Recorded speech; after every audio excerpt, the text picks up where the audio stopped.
Hi hello welcome to YMJ movies times. இன்றைக்கி நம்ம பார்க்க போகிறது 2026 லெவலில் வந்த ஒரு தரமான இன்வெஸ்டிகேஷன் படத்தை பற்றி தான் பார்க்க போகிறோம்.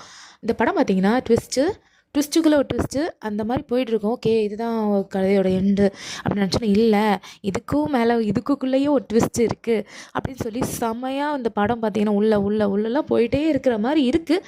செம்மையாக இருக்குது. ஆக்சுவலி நம்ம ஏன் தான் இப்படிலாம் எடுக்கிறீங்க இந்த மலையாள படத்தை நினச்சே பார்க்க முடியலடா, நீங்களா இந்த மாதிரி எடுக்கிறீங்க அந்த அளவுக்கு நம்ம சொல்கிற அளவுக்கு அந்த படத்துலேயே இருக்குது. நம்மளோட சேனல்லே பார்த்திங்கன்னா முக்கால்வாசி மலையாள படமாக தான் இருக்கும். ஏன்னா நம்ம நினச்சே பார்க்காத அளவுக்கு தான் பார்த்திங்கன்னா மலையாள சினிமா அந்த அளவுக்கு ஹிட்டுன்னு தந்துக்கிட்டே இருக்காங்க. சரி, இந்த படத்தோட பேர் நான் என்னென்னு சொல்கிறதுக்கு முன்னாடி நம்ம YMJ மூவிஸ் டைம்ஸ்க்கு நீங்கள் புதுசாக நம்ம சேனலை சப்ஸ்கிரைப் பண்ணி வச்சுக்கோங்க. பக்கத்தில் இருக்க பெல் பட்டனை ப்ரெஸ் பண்ணிக்கோங்க. நம்ம சேனல் நிறைய யூடியூப்பில் பார்த்திங்கன்னா நிறைய வீடியோஸ் நான் போட்டிருக்கேன். ஸோ அதெல்லாம் பார்த்து எனக்கு சப்போர்ட் பண்ணுங்கள்.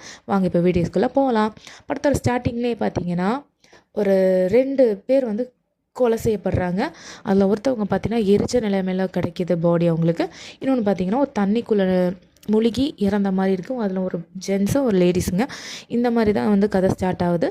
ஸ்டார்டிங்லேயே பார்த்திங்கன்னா நம்மளுடைய இன்ஸ்பெக்டர், இந்த கடத்தோட ஹீரோ ஒரு இன்ஸ்பெக்டர் இல்லை சாரி எஸ்ஐங்க. அவர் ஒரு ட்ரைனிங் எஸ்ஐயாக இருக்கார். அவருக்கு ஒரு கனவு வருது. சின்ன வயசில் அவங்க தங்கச்சியை தவற விட்டுருப்பார் போகிற ட்ரெயினில். ஸோ அதுலேருந்து இன்னும் மீண்டு வரல அவர். ஸோ அந்த மாதிரி இருக்கும் போது ஆஸ் யூஷுவல் அவரோட வேலையை செஞ்சிட்ருக்காரு. அப்போ அவருக்கு ஒரு கேஸ் வருது. அவரோட லிமிட்டில் இருக்கிற ஒரு கிணத்துல ஒரு பொம்பளையோட பாடி கிடைக்கிது. அந்த பொம்பளை எப்படி சேர்ந்தது, யார், இன்வெஸ்டிகேஷன் நடக்குது. அதுக்கப்புறம் பார்த்திங்கன்னா ஆக்சுவலி இது அவர் இருக்கிறது கேரளாவோட பார்டர் அந்த கர்நாடகா கேரளா பார்டரில் பார்த்திங்கன்னா இன்னொரு பாடி கிடைக்கிது. அது அந்த கர்நாடகா சைட்லேருந்து உங்களுக்கு கால் வருது அந்த ஊருக்கு. இந்த மாதிரி உங்கள் அட்ரஸ் போட்டு எங்களுக்கு உங்கள் அட்ரஸ் வச்ச மாதிரி, உங்கள் ஊரோட அட்ரஸ் வச்ச மாதிரி எங்களுக்கு ஒரு பாடி கிடச்சிருக்கு. அதாவது பாடி இறந்த இடத்து பக்கத்தில் உங்களுடைய ஊர் இருந்தது. ஸோ அதனால் இந்த உங்களுடைய ஊராக இருக்கலாம் இறந்தவங்க அப்படின்னு சொல்லி தான் உங்களுக்கு கால் பண்ணோன்னு சொல்லிட்டு இந்த மாதிரி கதை போயிட்டுருக்கு. இந்த 2 பேர் யார், இவங்களை யார் கொலை பண்ணாங்க அப்படிங்கிறத அங்கே பார்த்து முழு கதையை ஆக்சுவலி ஒரு காலகட்டத்தில் பார்க்கும் போது இறந்தவங்க 2 பேருமே ஹஸ்பண்ட் ஒய்ஃபு. ஆனால் ஒய்ஃப் பார்த்திங்கன்னா ஹஸ்பண்ட் இறந்து 1 வருஷம் கழிச்சு தான் ஒய்ஃப் இறக்குறாங்க. அவர் முன்னாடியே இறஞ்ச நிலைமையில் தான் அவங்களுக்கு ஒரு எலும்பு குண்டா தான் கர்நாடகாவில் கிடைக்கிறாரு. ஒய்ஃப் பார்த்திங்கன்னா கேரளாவில் இருக்கிறாங்க. அவங்க 2 பேருக்கும் பார்த்திங்கன்னா 2 பசங்க இருக்காங்க.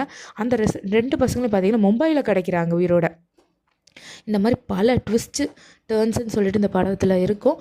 இந்த படத்தோட பேருக்கு ஏற்ற மாதிரி இந்த படத்தோட உயிரே பார்த்திங்கன்னா லாஸ்ட்டில் அந்த பிள்ளைங்களை கண்டுபிடிக்கிறதுக்கு அந்த போலீஸ் இறங்குவார்.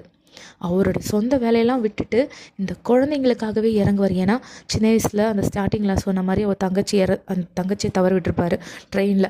ஸோ அந்த மாதிரி நினச்சிட்டு அந்த குழந்தைங்களை கண்டுபிடிக்கிறதுக்கு அவர் எவ்வளோ மெனக்கடுறாரு. ப்ளஸ் அவங்க அப்பா அம்மா, அந்த குழந்தைங்களோட அப்பா அம்மா எப்படி இறந்தாங்க அப்படிங்கிறத நீங்கள் கண்டிப்பாக பார்க்கணும் அந்த படத்தை.